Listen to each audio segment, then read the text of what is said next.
sobat-sobat PU, kembali lagi nih bersama kelompok kelompok 1 dari batch 2 di Bapekom Jogja kelas B. Nah, hari ini kita kembali lagi nih dengan Learning Journal podcast kita, tapi temanya nih berbeda. Tema hari ini, what can we do to make PU better and stronger? Jadi lebih tepatnya sih kita akan membahas sebuah topik yang sangat penting, yaitu rencana aksi bela negara. Komitmen yang tidak tertulis di kertas tetapi hidup di hati dan tindakan kita sehari-hari.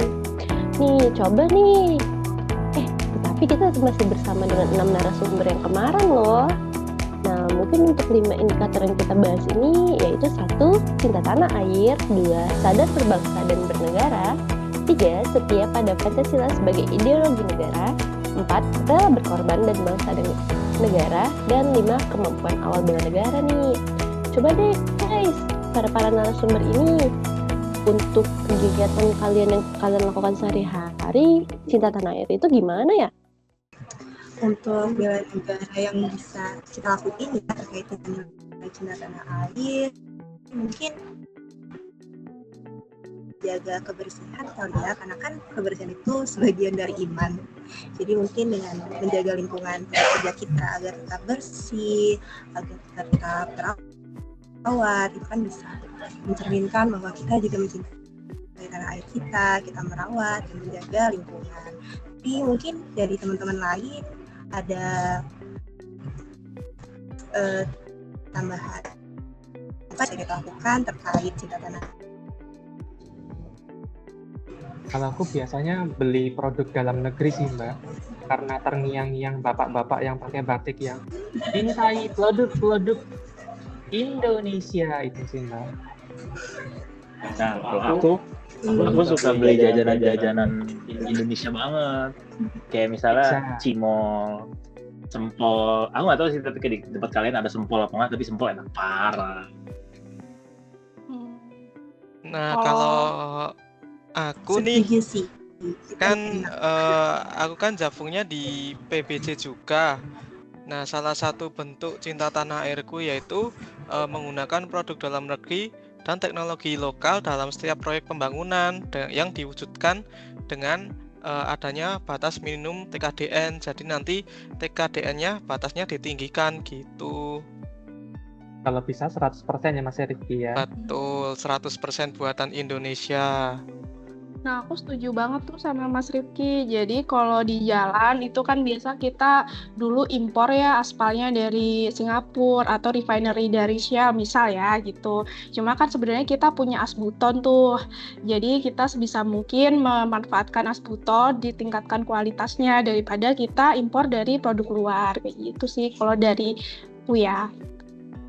Kalau dari aku setuju sih sama tadi pendapatnya Mas Feby ya untuk membeli produk-produk lokal. Nah, selain itu kita juga mempromosikan produk lokal itu di media sosial kita, gitu. Oh, begitu ya. Nih, kalau kalian ada nggak yang ini? Kan kita cinta tanah air tuh, berarti kita berbangsa, suku, apalagi suku di Indonesia itu banyak ya.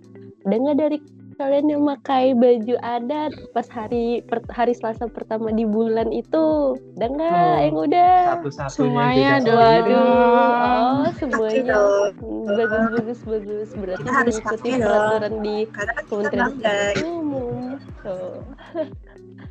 Nah, terus untuk indikator next-nya apa ya?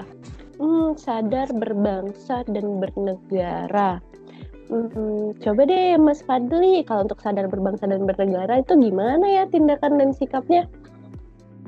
Kalau sadar berbangsa dan bernegara itu bisa menghargai rekan yang berbeda agama, terutama dalam pelaksanaan ibadah gitu, Mbak Naura. Jadi kalau misalnya kita ngomong kayak Jawa itu nggak boleh kan ya Mas Fadli ya? Iya, nggak boleh. Berarti kalau ada yang ngomong kayak gitu lain kali kita pukulin bersama ya? Atau salah? Nggak boleh ya? Nggak boleh juga. Nggak boleh dong. Itu kekerasan kan Naura. Itu kekerasan. Kalau narasumber yang lain gimana nih? Kalau menurut aku sadar berbangsa dan bernegara mungkin karena ini kan bulan Agustus ya, jadi kita sebagai anak-anak bangsa harus sadar bahwa kita juga merupakan bagian bangsa ini gitu. Jadi kalau di bulan Agustus ini kita ada event yang sangat besar. Apa? Kalian ada yang tahu event apa untuk bulan ini? 17 Agustus. Yang sangat identik dengan lomba makan kerupuk. Betul banget. Jadi kalau kita sadar berbangsa dan bernegara, otomatis kita bisa aktif ikut berpartisipasi, merayakan atau menantikan gitu event tahunan yang sangat berarti. Tuh. Kalau sadar berpolitik juga termasuk sadar berbangsa dan bernegara kali ya. Dong. Jadi kalau kita kan ASN dituntut netral ya, kita harus tetap sadar politik, tapi kita harus netral, kita harus menjaga apa yang kita omongin di media sosial, tapi juga nggak golput guys, gitu. Kenapa sih kita harus netral by the way? Nah, kalau itu menurutku Mas, kan kita sebagai perspektif sebagai ASN ya, kita tuh harus netral karena memang kita juga rakyat Indonesia, tapi kita pula juga turut andil dalam pemerintahan Mas. Nah, oleh karena itu kita tuh harus memandangnya dalam dua sisi, sebagai pribadi rakyat Indonesia dan juga sebagai pemerintah. Kita boleh untuk mengambil sisi, tapi kita tidak boleh untuk melakukan ekspresi yang lebih besar lagi karena memang kita sudah bagian dari pemerintahan tersebut Mas. Nah itu juga bentuk kita mengabdikan diri kepada negara. Dan itu poinnya seperti kita cinta tanah air. Nice. Masuk akal. Oh begitu. Jadi untuk yang lain ada lagi nggak yang bisa kita lakukan untuk sadar berbangsa dan bernegara? Dari aku sih salah satunya kita bisa ikut webinar atau diskusi lintas budaya. Soalnya dengan begitu kita jadi bisa untuk lebih menghargai perbedaan suku, agama, ras, dan budaya. Begitu. Mungkin ada tambahan lain dari teman-teman lain? Mungkin cukup ya, ke next topic aja kali Mbak Naura. Oke deh kalau begitu. Nah, selanjutnya nih untuk indikator nilai nih. Kalian kan pasti tahu semua nih soal Pancasila. Apalagi kan kita harus setia pada itu ya sebagai ideologi negara kita. Nah, kan banyak tuh nilai-nilai dari Pancasila. Contoh-contoh yang kalian lakukan apa tuh Mbak Nadia? Ya pada Pancasila sebagai ideologi negara pastinya kita menerapkan Pancasila dong. Misal kita nerapin sila kedua nih. Jadi kalau di lingkungan kantor kita nggak boleh tuh mendiskriminasi salah satu orang berdasarkan ras, suku dan lain-lain. Kita harus tetap merangkul semuanya dan berdiskusi untuk kemajuan PU gitu. Kalau Mas Fendi gimana Mas? Kayak sekarang nih Mbak. Ini mengamalkan sila pertama nih. Kebetulan di sini juga udah adzan nih Mbak. Jadi ketika sudah waktunya beribadah gitu kan, bersegeralah untuk beribadah gitu. Itu pengamalan sila pertama itu Mbak dalam kehidupan kita sebagai ASN juga kan ketika kerja gini gitu. Tapi ada yang lain juga sih rasa-rasanya teman-teman yang lain kayaknya juga bisa nambahin. Mungkin kalau setiap pada Pancasila ya benar sih mengamalkan nilai-nilai Pancasila, salah satunya yaitu mengambil keputusan teknis secara musyawarah dan transparan. Kalau tadi kan Mas Fendi bilang ya terkait beribadah tepat waktu seperti itu. Mungkin ketepatan waktu nggak hanya dalam beribadah ya, tapi dari kita berangkat kerja, dari kita menaati peraturan-peraturan yang ada, mungkin bisa menjadi salah satu poin ketertiban gitu sesuai dalam undang-undang dasar kita. Jadi kita bisa tanamkan itu di kegiatan kita atau kita tanamkan sebagai pegawai gitu, pegawai atau SPN di lingkungan ini. Nggak soal peribadatan kegiatan aja. Berarti berkegiatan-kegiatan kecil aja itu udah termasuk bela negara ya, walaupun tanpa kita sadari gitu. Sekali Mbak Naura. Iya. Nah itu kan kalau ideologi negara dan Pancasila ya guys ya, kalau rela berkorban untuk bangsa dan negara itu nggak tentang melulu harus masuk militer kan ya? Ada nggak sih kegiatan yang bisa kita lakukan di hari-hari biasa? Lembur. Kita semua lembur juga. Tapi lembur yang untuk menyelesaikan pekerjaan yang memang untuk pelayanan masyarakat gitu ya, yang urgent gitu. Itu secara konsep kita mengutamakan kepentingan negara, karena kita ASN, kita menjalankan fungsi kita dulu di atas kepentingan pribadi kita gitu. Salah satunya lembur gitu. Ya betul tuh Mas Fendi ya. Kemudian kita juga bersedia tuh mengorbankan waktu, tenaga, pikiran kita untuk kemajuan bangsa dan negara, untuk memenuhi tupoksi kita sebagai insan PU. Misal kalau aku nih siap turun ke lapangan nih, misal udah jam 10 malam tapi ternyata ada jembatan yang putus karena banjir atau apa kayak gitu. Kita harus siap sedia nih berkorban waktu gitu. Betul sekali, dan juga kita juga harus berkontribusi pada kegiatan bakti sosial dan penanganan bencana secara sukarela. Karena mengingat kayak yang pandemi kemarin, kayak ada yang bantuan alat kesehatan, bantuan makanan, dan juga kemarin pas ada bencana di Palu, kita bisa menjadi sukarelawan untuk evakuasi, membantu secara material maupun membantu secara moral, gitu. Jadi intinya mah kita lebih mengutamakan prioritas atau pekerjaan prioritas publik ya, walaupun sudah di luar jam kerja kita, karena kan beban yang kita miliki gitu juga kan terkait dengan masyarakat kayak gitu ya. Berarti emang banyak ya yang bisa kita lakukan bahkan di pekerjaan kita sendiri sebagai ASN yang berakhlak juga pasti masuk tuh untuk berkorban demi bangsa dan negara. Yang terakhir nih guys, dari 5 indikator itu ada kemampuan awal bela negara. Nah, kemampuan awal itu berarti hal-hal yang paling minim dong. Kalau kita menjaga kesehatan, itu termasuk nggak ya?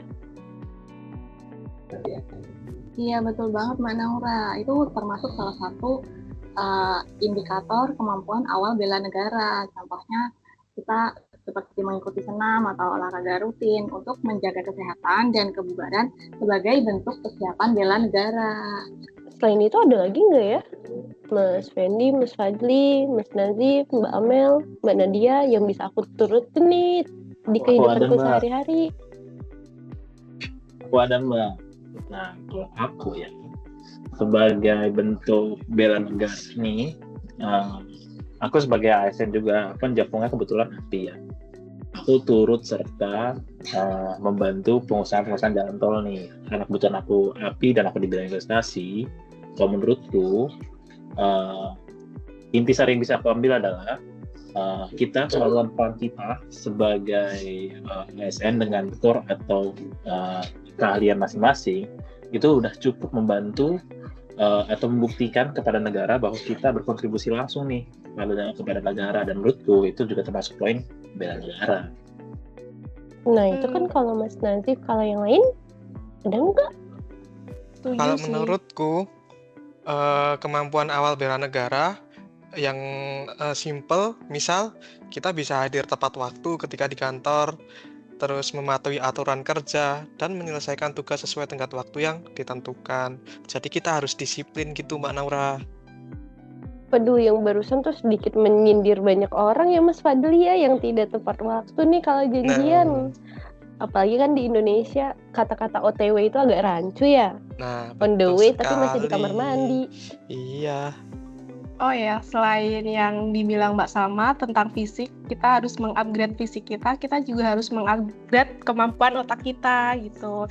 Jadi biar kita bisa membela negara, kita harus tetap mengupgrade otak kita dengan cara mengikuti seminar, mengikuti pelatihan, kemudian membaca buku seperti itu, agar psikis kita juga tetap terjaga. Katanya kalau orang sering baca buku itu kemungkinan untuk dia depresi itu tuh lebih dikit gitu. Jadi kita nggak boleh depresi guys, biar bisa bela negara kayak gitu.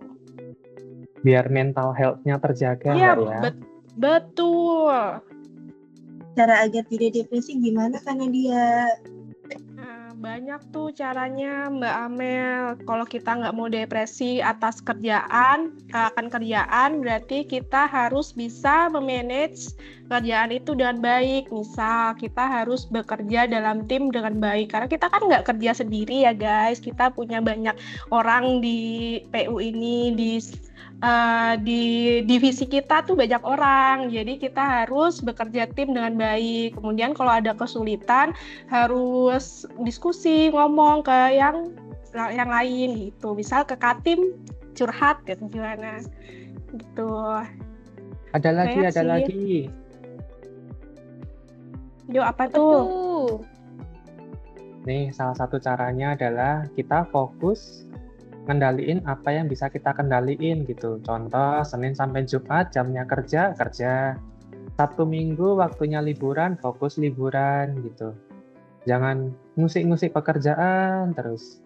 Ada quality time bareng orang-orang tersayang gitu kan. Bener banget tuh. Berarti bisa kita simpulkan bahwasanya untuk 5 indikator kita dalam membela negara, ini juga termasuk gimana cara kita membuat PU itu better and stronger ya guys ya. Nah, mungkin perubahan-perubahan itu kita mulai dari tahap kecil namun konsisten. Nah, jadi mungkin itu aja kali ya untuk podcast kita hari ini biar nggak berlama-lama. Terima kasih nih Sobat PU yang sudah mendengarkan dan see you di learning tugas selanjutnya. Bye-bye!